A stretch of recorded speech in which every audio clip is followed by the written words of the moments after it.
आणि ह्याची चीड ही केवळ माझ्यासारख्या कार्यकर्त्याला नाही आहे, ह्याची चीड सामान्य जनतेला आहे. आणि म्हणून हा जो नीचपणाचा कळस झाला आहे ना, या नीचपणाची शिक्षा केवळ गद्दारांना नाही आहे, याचे दुष्परिणाम भाजपला भोगावे लागतील. उद्धव ठाकरे आज कोकण दौऱ्यावर आहेत आणि गुहागर या ठिकाणी त्यांची सभा पार पडते। या संदर्भात बोलण्यासाठी आपल्यासोबत आहेत शिवसेनेचे नेते अनंत गीते साहेब। साहेब, काय सांगाल, आज जनसंवाद दौरा आहे, लोकांशी संवाद साधणार आहेत, कसं वातावरण आहे कोकणामध्ये? शिवसेना पक्षप्रमुख उद्धव बाळासाहेब ठाकरे यांनी लोकसभा निवडणूक पूर्व जनसंवाद दौरे करण्याचा निर्णय घेतला आणि मी भाग्यवान आहे की त्या दौऱ्याचा शुभारंभ माझ्या रायगड लोकसभा मतदारसंघातून झाला।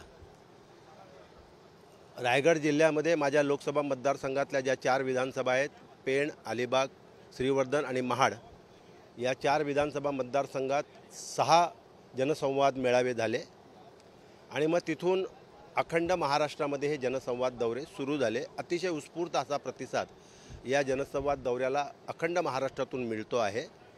रायगडमध्ये सुद्धा झालेले दौरे हे सगळे लक्षणीय दौरे होते, दृष्ट लागावे अशा प्रकारचे ते मेळावे रायगडमध्ये संपन्न झाले।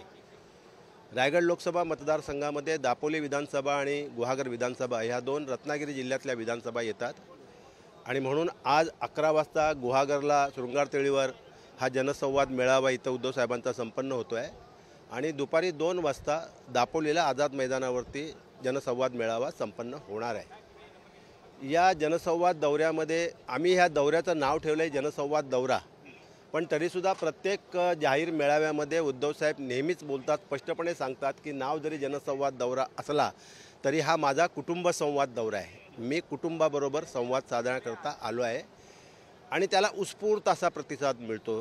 अख्खांच्या म्हणजे महिला असेल, पुरुष असतील, तरुण असतील, तरुणी असतील, सर्व वर्गातून अतिशय उत्स्फूर्त प्रतिसाद मिळतो आहे। एका गोष्टीचा उल्लेख मला या जनसंवाद दौऱ्याच्या निमित्तानं करावा लागेल।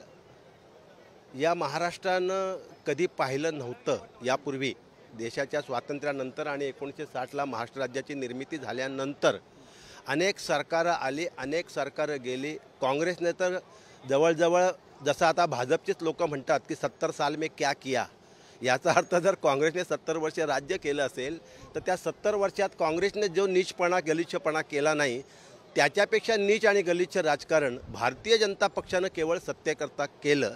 हे महाराष्ट्राच्या जनतेला अजिबात रुचलेलं नाही, किंबहुना महाराष्ट्राची जनता या गोष्टीचा निषेध करते। याबद्दल महाराष्ट्राच्या जनतेच्या मनामध्ये चीड आहे, संताप आहे, आक्रोश आहे या महाराष्ट्रामध्ये यामुळे। आणि त्यामुळे या गलिच्छ राजकारणाच्या विरोधात एक सुसंस्कृत नेता, ज्याने महाराष्ट्रामध्ये 2.5 वर्ष मुख्यमंत्रीपदही सांभाळलं आणि कोरोनाच्या काळात संपूर्ण जगामध्ये हाहाकार माजला असताना अतिशय व्यवस्थित महाराष्ट्रामध्ये सर्वसामान्यांचं जीवन हे सुरळीत कसं राहील आणि कोरोनापासून मुक्ती कशी मिळेल याकरता जो प्रामाणिक प्रयत्न केला, ज्या प्रयत्नामुळे पंतप्रधानांना सुद्धा सांगावं लागलं की देशातलं नंबर 1चं राज्य जर कोरोनामधलं कुठलं असेल तर ते महाराष्ट्र आहे आणि नंबर 1चे मुख्यमंत्री कोण असतील तर ते उद्धव ठाकरे आहेत। आणि मग अशा या सुसंस्कृत सभ्य मुख्यमंत्र्याला केवळ सत्तेच्या गलिच्छ राजकारणाकरता देवेंद्र फडणवीसांनी ज्या नीचपणानं त्यांना पायउतार व्हायला भाग पाडलं, अतिशय अपमानित होऊन त्यांना पदावरून दूर व्हावं लागलं, परंतु कुठल्याही सत्तेचा मोह न करता, पदाचा खुर्चीचा मोह न करता क्षणात निर्णय घेतला आणि उद्धव साहेबांनी मुख्यमंत्रीपद सोडलं आणि त्याच क्षणाला राहता बंगला वर्षासुद्धा सोडला। आणि मग जेव्हा वर्षा बंगला सोडला तेव्हा अख्खा महाराष्ट्र हळहळला आणि म्हणून एका बाजूला प्रचंड तिरस्कार, चीड, संताप भारतीय जनता पक्षाबद्दल आणि देवेंद्र फडणवीसबद्दल महाराष्ट्राच्या जनतेत आहे आणि त्याच वेळेला दुसऱ्या बाजूला प्रचंड सहानुभूती, आदर, आपुलकी ही पक्षप्रमुख माजी मुख्यमंत्री उद्धव बाळासाहेब ठाकरे यांच्याबद्दल आहे। आणि म्हणून हा जनसंवाद दौरा हा अतिशय उत्स्फूर्तपणे आणि यशस्वी होतोय, प्रचंड प्रतिसाद या जनसंवाद दौऱ्याला मिळतोय। आता आपण देवेंद्र फडणवीस यांचा उल्लेख केला की महाराष्ट्रातलं सध्याचं जे राजकारण आहे, फोडाफोडीचं असेल, तडजोडीचं असेल, याचा केंद्रबिंदू देवेंद्र फडणवीस आहेत। मोठे पक्ष फोडण्यात त्यांना यश मिळालेलं आहे, तर कुठंपर्यंत हे राजकारण आता पुढे जाईल असं वाटतं? नाही, खरं म्हणजे काय आहे, राजकारणासाठी राजकारण करणाऱ्यांनी राजकारण जरूर करावं, कारण शेवटी जे राजकीय पक्ष आहेत ते राजकारणाकरताच जन्माला आलेले आहेत आणि प्रत्येक राजकीय पक्षाचं लक्ष ही सत्ता असते. त्यात काही गैर असण्याचं काहीच कारण नाही, चुकीचं काहीच कारण नाही. ज्याला सत्तेचं राजकारण करायचं आहे त्यांनी राजकारण अवश्य करावं, परंतु राजकारण करताना काही मर्यादांचं पालन होणं अत्यंत आवश्यक आहे. एक तर सगळ्यात पहिल्यांदा आपण जी देशाच्या स्वातंत्र्यानंतर जेव्हा देशाला स्वातंत्र्य मिळालं आणि आपली लोकसभा अस्तित्वात आली आणि आपण ज्यावेळेला संविधान स्वीकारलं आणि त्या संविधानाच्या अनुषंगानं आपण संसदीय लोकशाही स्वीकारली, या संसदीय लोकशाहीमध्ये जेवढं सत्ताधाऱ्याला महत्त्व आहे तेवढंच विरोधी पक्षाला महत्त्व आहे, तरच लोकशाही टिकणार आहे. जर विरोधी पक्षच शिल्लक ठेवला नाही, संपला, तर लोकशाही कुठं राहील. आणि आत्ता एकंदर जे काही राजकारण चाललेलं आहे हे लोकशाहीला मारक आहे, हुकुमशाहीच्या दिशेनं चाललेलं आहे, विरोधी पक्ष संपवण्याचा प्रयत्न चाललेला आहे. देवेंद्र फडणवीसांना किमान एवढं भान तरी हसायला हवं होतं की जेव्हा शिवसेनेचे 40 आमदार फोडले तेव्हा 105 106 भाजपचे होतेच. शिवसेनेचे 40 आमदार फोडल्यानंतर 146 झाले, बहुमत झालं, सरकार बनलं, मुख्यमंत्री बनले, सरकारही बनलं, उपमुख्यमंत्री स्वतः झाले, त्यांनी मुख्यमंत्री बनवला गद्दारांमधून. आता 146 झालं, बहुमत झालं, सरकार बनलं आहे, तरी राष्ट्रवादी काँग्रेस फोडली, परत त्यांचे आमदार फोडले. आता 186 झाले, 186 झाले, 288 पैकी 186 झाले, तरी त्यांचं पोट भरत नाही आहे, त्यांनी शंकरराव चव्हाणांना फोडलं. हा जो प्रकार आहे ना, हा गलिच्छ प्रकार आहे, हा घृणास्पद प्रकार आहे, हा लोकशाहीची थट्टा करणारा प्रकार आहे किंवा लोकशाहीला मारक प्रकार आहे. आणि ह्याची चीड ही केवळ माझ्यासारख्या कार्यकर्त्याला नाही आहे, ह्याची चीड सामान्य जनतेला आहे. आणि म्हणून हा जो नीचपणाचा कळस झाला आहे ना, या नीचपणाची शिक्षा केवळ गद्दारांना नाही आहे, याचे दुष्परिणाम भाजपला भोगावे लागतील. आज लोकसभेची निवडणूक आहे, मी आज तुम्हाला येथे जाहीरपणे सांगतो, या 48 पैकी किमान 38 जागा इंडिया आघाडी जिंकल्याशिवाय राहणार नाही. 10चा आकडासुद्धा, डबल डिजिटसुद्धा भाजप गाठेल की नाही हा प्रश्न आहे. सभेचं वातावरण सध्या चालू झालेलं आहे. रायगडमधून आपण आपलं नाव येतं आहे, तुम्ही सडेतोड बोलणारे, उत्तर देणारे नेते म्हणून परिचित आहात. रायगडची काय परिस्थिती आहे, काय समजू? माझे पक्षप्रमुख उद्धव बाळासाहेब ठाकरे यांनी माझ्या पक्षाकडून माझी उमेदवारी जाहीर केलेली आहे आणि इंडिया आघाडीने माझ्या उमेदवारीला मान्यता दिलेली आहे.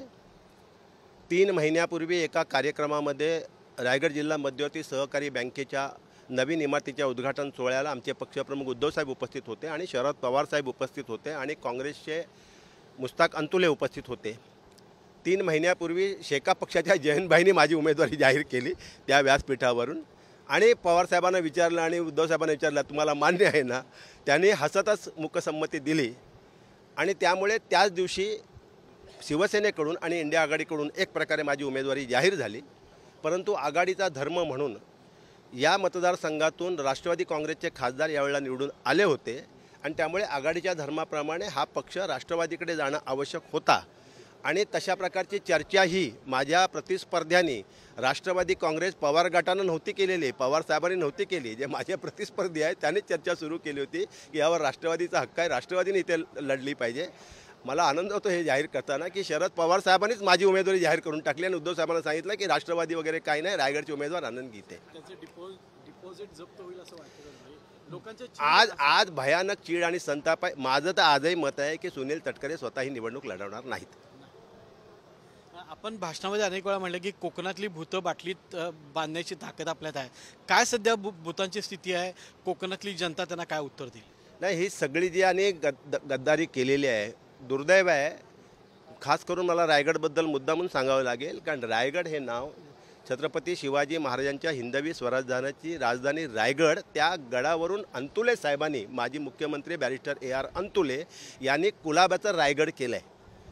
त्या रायगड या नावाला हा कलंक आहे, त्या रायगड या नावाला कलंक आहे आणि तो कलंक पुसून काढण्याचा निर्धार रायगडच्या जनतेनं केला आहे. मग तो गद्दारी आमदारांनी केलेली असो किंवा खासदारांनी केलेली असो, गद्दारी शिवसेनेची असो, राष्ट्रवादीची असो किंवा काँग्रेसची असो, या सर्व गद्दारांना गाडण्याचा निर्धार रायगडच्या जनतेनं केलेला आहे. राज्यातल्या जनतेनं सुद्धा एकूणच काय नाही, राज्याची जनतासुद्धा पूर्ण अनुकूल आहे. प्रचंड सहानुभूती उद्धव साहेबांबद्दल आहे आणि त्यामुळे रायगडची जनता एकमुखी यावेळेला इंडिया आघाडीच्या पाठीशी, महाराष्ट्रात महाविकास आघाडी आणि देशात इंडिया आघाडी, लोकसभेच्या निमित्तानं इंडिया आघाडीच्या पाठीशी महाराष्ट्राची जनता निश्चितपणानं उभी राहील. आपण पाहिलं की राज्यामध्ये ज्या पद्धतीनं भाजपनं राजकारण केलं ते अतिशय गलिच्छ पद्धतीचं राजकारण होतं.